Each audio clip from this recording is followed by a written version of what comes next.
Now, wailun lil mukaththibin or lil mutaffifin. Let's deal with the word taffafa. This is a very interesting word of the Arabic language. To make the long story short, there's lots of things that can be said about it, but two main ideas. They would, if you pour a bottle, like if somebody asks for juice or something and you're pouring, or you're filling up a bottle, like it's even better example, you're filling up a bottle with a faucet, right? And you're waiting till it goes to the top. And if it gets to the top and the part that spills over a little bit before you stop the faucet, that's actually called tifaf. Or when somebody's filling a bag of rice and they're filling it and filling it and filling it and filling it, and then some of it spills over. That's tifaf. Or I was with my kids at a pizza place today, and because Ramadan's coming, so might as well eat fat food. But anyway, so we're pouring some garlic, astaghfirullah. And the sprinkle has some grains on top. That's called tifaf, the stuff on top. Okay. Now the word mutaffif, taffafa means to take a little extra on the top, to have some extra, or to remove some extra from the top, just a little bit. And the idea of tatfif, because it taffafa, the fa'ala form for the Arabic students here, when you say things like qashara in the Arabic language, or qadda, or qarrada. These are words in which you don't enhance, but you also decrease. In other words, taffafa could mean to take a little extra or to give a little extra. It's one of those two things, okay? To give a little extra, to take a little extra. Now, how does this work? It actually is, if I were to imagine an ancient store or ancient grocer who sells flour, who sells rice, and somebody gives him a bag, fill this rice for me. And he's going to charge by the bag, right? So when the bag fills up, he has this kind of knife-looking thing. It's flat, and he scrapes it off the top so he can close it, right? And now this knife thing, imagine if it's a little dipped. So when he scrapes it off the top, he doesn't just cut a straight line. He kind of takes some from the inside too, just a little extra. So he was going to give 100%, but now he's giving 99%. He's saving himself, his merchandise, a little 1%, 0.5%, a little bit. The idea is you take from your customer just so little that they don't realize you stole. They don't realize it. That's tatfif. And then on the flip side, if you are the customer, you are haggling and haggling. Okay, fine. I know I just bought this from you. I just went and bought a pizza, but the pizza was a little cold. Throw me an extra slice. I want one for free. I want to talk to the manager. I want something more than what I paid for. I just want something more. I'm the annoying customer that always wants more than what I paid for. This is tatfif from the consumer's point of view. So there's two kinds of mutaffifin, and one of them is okay. You're haggling and you're trying to get the most you can and you want to get every penny's worth, fine. But now look at what Allah is going to say about these people who just take a little bit off top. Let's see what the first ayah is about. الَّذِينَ إِذَا اكْتَالُوا عَلَى النَّاسِ يَسْتَوْفُونَ. Those who when they take weight, meaning when they're purchasing something. And the word عَلَى النَّاسِ is interesting because عَلَى تُشِيرُ هُنَا إِلَى الْإِسْتِعْلَاء. That Allah is used that they're bullying the one they're buying from. This is talking about people that are buying, but as they are buying, they're taking advantage of the one that they're buying from. So you're not gonna. Those of you that come from the Muslim world and have spent much time in Pakistan or Bangladesh or Malaysia or somewhere, maybe you're used to haggling prices. You're not going to do that at Macy's. You're not going to do that, in the mall. You're not going to be haggling prices.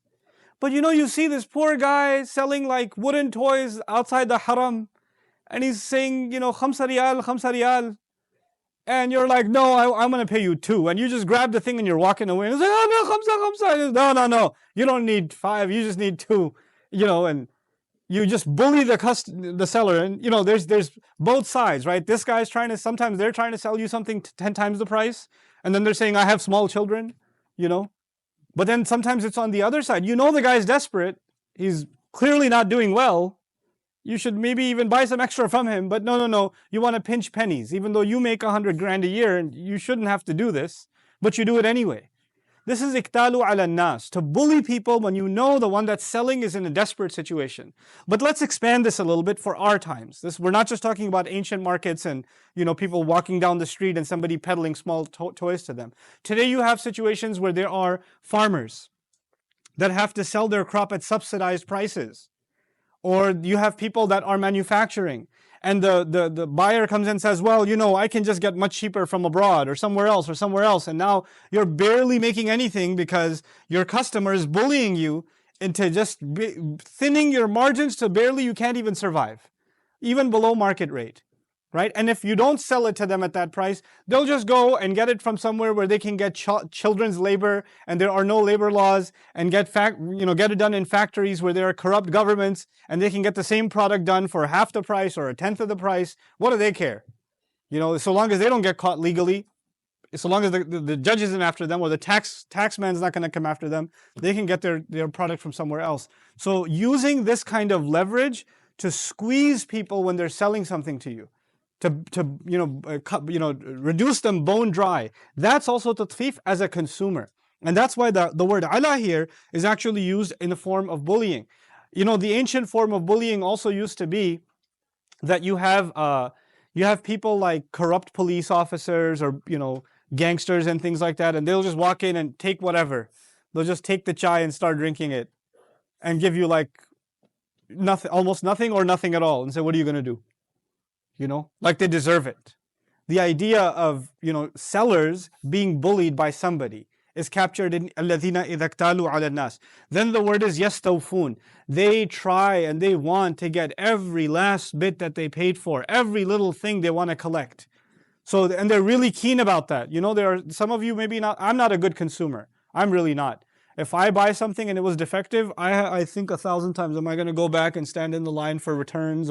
But there are some people, mashallah, I mean, they've got the stamina to stand 5 hours in that line and haggle the thing and get a brand new one and get the manager to apologize and give them a gift certificate for life or something. Like there are some people like that. They really want to get what they paid for, and they'll fight tooth and nail. They'll stay on the line, 800 number, listening to hypnotic like elevator music, but they'll stay on it because they want to get their rights, But if that is the case, which is fine, الَّذِينَ إِذَا اكْتَالُوا عَلَى النَّاسِ يَسْتَوْفُونَ, fine.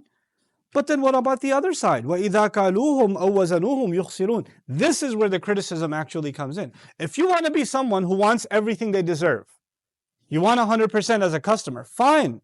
If you're so interested in receiving as a customer, you should be equally committed to giving to your customer. You're giving also.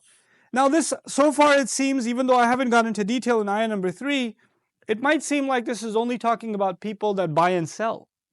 But actually, كُلُّ نَفْسٍ بَائِعٌ نَفْسَهُ. كُلُّ إِنسان.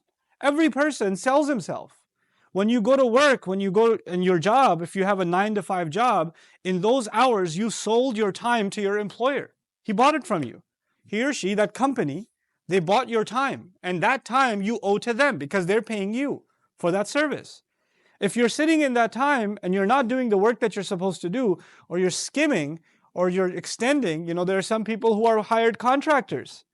And if you have a contract and it expires in 3 months, or you have a deadline you have to finish, you keep slowing down the work so they extend the contract, you get paid more. You're doing tatfif. You don't have to have a bag of rice and a weighing machine to do tatfif. You can just cheat people in service agreements. You can shortchange people in providing them the best advice, counseling, medical services, whatever else. This is a kind of tatfif also. Now Allah says, وَإِذَا كَالُوهُمْ أَوْ وَزَنُوهُمْ يُخْسِرُونَ. It's an amazing ayah. He says, and when they weigh for them, 2 words were used, kalu and wazanu. The difference between them is really interesting. The word iktiyal or kail is used for large quantities, and wazan was used also for weighing currency, because sometimes they don't know what the silver coin is worth because they're not all minted exactly the same size as manual work. So they'd weigh it. And now they know what the silver is actually worth, or the gold coin is actually worth, okay?